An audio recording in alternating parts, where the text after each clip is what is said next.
Welcome to the deep dive.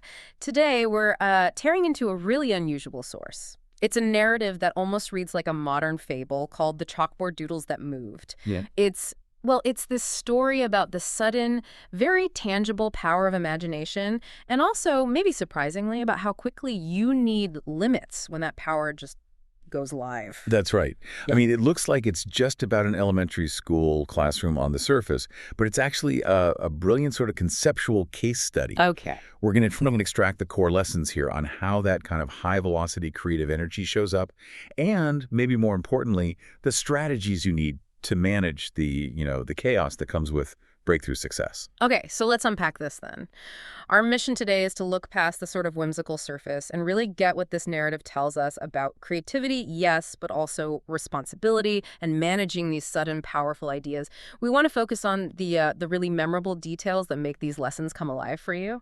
And the beauty of this source, I think, is how fast it shifts gears, from the totally mundane to the miraculous. We start in a very ordinary place. Just a Tuesday morning, Pine Hill Elementary. Nothing special. Right, and the fuse gets lit when the teacher, Mrs. Bloom, she hands the chalk to a kid named Sam. He's just encouraged to draw something, anything really, and he starts simple. Silly dog, floppy ears, giant tongue, pure unburdened creativity.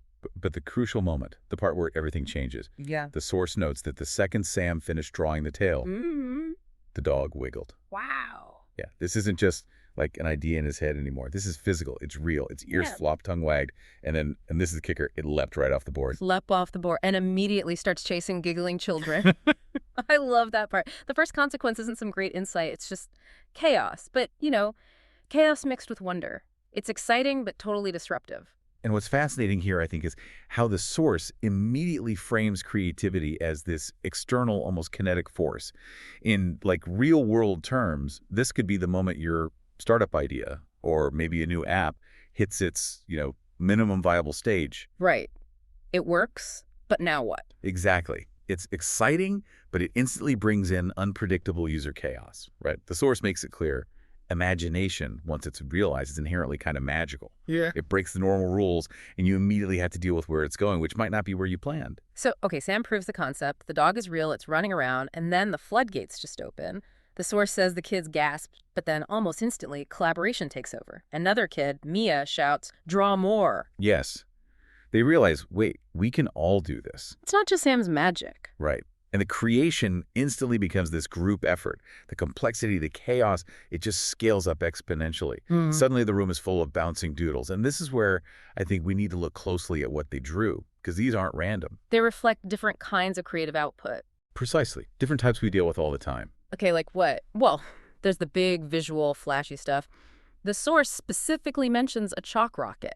It zoomed across the ceiling, leaving a trail of glittery dust. That's pure spectacle. Definitely spectacle. Okay. And then you have the boundary breaker. The chalk rainbow that didn't stay on the board. It stretched out and arched across the classroom window.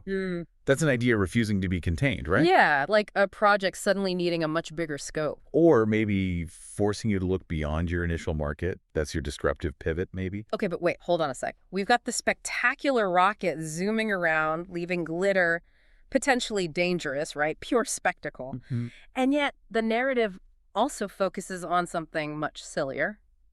A chalk banana that just kept slipping across the floor. Why the banana? I mean, isn't the rocket the bigger threat here? That's actually a doing question, and I think it's where the source gives us a really subtle management lesson. The rocket, see, that's a big, dramatic one-off event. It grabs all the attention, everyone reacts, the crisis is sharp, but maybe temporary. Okay. But the banana that represents the low-level, constant annoyance, the organizational friction, maybe, the thing that just wears everyone down slowly. Okay. Like scope creep? Or maybe those little unavoidable hazards in a project that just keep tripping you up, distracting you from the main goal? Exactly like that. The slipping banana is that constant, maybe unnecessary distraction. The small inefficiency that causes tiny delays, but every single day. So if we connect this to the bigger picture, the source uses all these examples, the helpful math pencil, the flashy rocket, the annoying banana, to show that uncontrolled creativity doesn't just show up as productive or dramatically dangerous. It can also be just inefficiently distracting. Wildly distracting, yeah. Which confirms why you need balance and direction It's not just about handling the big explosions. You also have to deal with the constant, irritating friction. The banana problem. Got it. Okay, so the initial fun wears off, the utility peaks, and the chaos, both the rockets and the bananas, starts to threaten the actual learning environment. So Mrs. Bloom has to step in. Yep, intervention time. She brings the class back to order. The source says she clapped her hands and asked class, what's the rule about doodle magic? And the kids knew it. They chorus back, don't let it get out of hand. Which is such a vital detail, I think, for anyone learning from this. It shows the knowledge of the principal responsibility. It was already there before the magic happened. So the failure wasn't ignorance. No, it was about applying the rule when things got exciting, maybe too successful. It tells you that your rules, your governance, needs to be ready before your idea takes off, because that's when you'll need it most. Right. And here's where the real management piece comes in, isn't it? They had to rein it all back in. The source describes this shared effort trying to corral the drawings back toward the board. Then they erase them one by one. But it wasn't just wiping them out. No, it wasn't destruction. It felt more like control, like a structured process. The de-escalation. Yeah, kind of ritualized de-escalation. And that's why the way each drawing disappears is so important. The text specifically says each drawing gave a little bow before it hopped back into the chalkboard. Okay, the bow. Why the bow? That seems crucial. I mean, if Mrs. Bloom just grabbed the eraser and scrubbed the board clean, wouldn't the kids feel, I don't know, shut down, punished for being creative? And that hits the fundamental question, doesn't it? Does quick suppression save the classroom now, but maybe kill off future innovation later? Mrs. Bloom's method, making the drawings bow, I feel like it shows respect for the creation itself, even while enforcing the boundary. So it's not saying your ideas are bad. Exactly. It's more like your ideas are powerful. So powerful, they need to respect the rules of the space they're in. Ah. So the bow preserves the kids' emotional connection to what they made. It lets them manage the chaos without feeling like the act of creation itself was wrong. And that protects their willingness to try again later, maybe. Sam and Mia won't be scared to draw next time. Precisely. The source really emphasizes this. The lesson isn't fear imagination. It's balance fun with responsibility. Use that imagination wisely. If she just panicked and scrubbed, the hidden lesson would be big success leads to getting shut down fast. Instead, she teaches them how to manage these dynamic resources, these living ideas. That difference management versus suppression, that feels like the core strategic takeaway here, especially for anyone dealing with rapid innovation. If you manage an idea respectfully, maybe put it on the shelf carefully. It can come back later, maybe when you have a better framework, better control. Think about an inventor with some huge, powerful prototype, the rocket, right? That just causes too much trouble initially. You don't smash it. You put it back in the lab, the chalkboard, respectfully.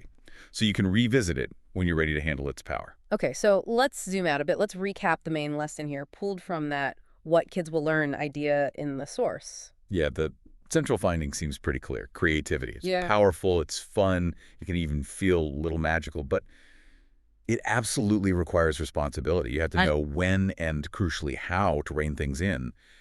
Focus on using that power wisely, not just, enjoying the initial big bang. Right, and we absolutely cannot finish this without talking about that very last detail. It's quite beautiful, actually. End of the day, board's clean, chaos gone, rule followed, except for one tiny heart. That just winked before fading away. Yeah, that final image. It adds this necessary nuance, doesn't it? Emotionally, structurally. Yeah. Everything external, the spectacle, the chaos, the glitter dust, even the annoying banana, it's all gone, wiped clean. But this little quiet heart, it lingers for just a moment longer. It feels like the lasting, positive emotional residue. It's that feeling of shared success, maybe, or collaborative achievement. That's the bit that sticks with you, even after the project itself disappears or gets shelved. It's the memory of the fun, the shared effort that lasts. Not the practical problem of the slipping banana.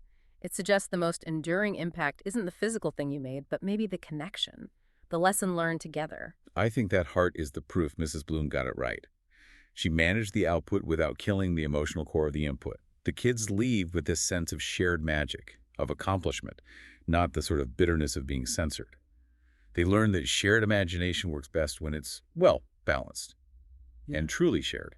So The value in this whole story really lies in understanding that balance, doesn't it? Between these big, powerful, imaginative ideas and their practical, managed application. Absolutely. The difference between just a creative flash in the pan and real sustainable innovation, Yeah. it often comes down to how you handle the fallout, both the rockets and the bananas, and what kind of emotional trace you let linger afterwards. So thinking about that tiny heart winking out, what does this source suggest about the difference between that temporary shared chaos and those small, quiet bits of magic? The real emotional, the real intellectual lessons that actually stick with us long after a boundary's been tested and hopefully a lesson's been learned. That's maybe something for you to chew on as you navigate the disruptive forces in your own world. Good thought to end on. Thanks for joining us for this deep dive.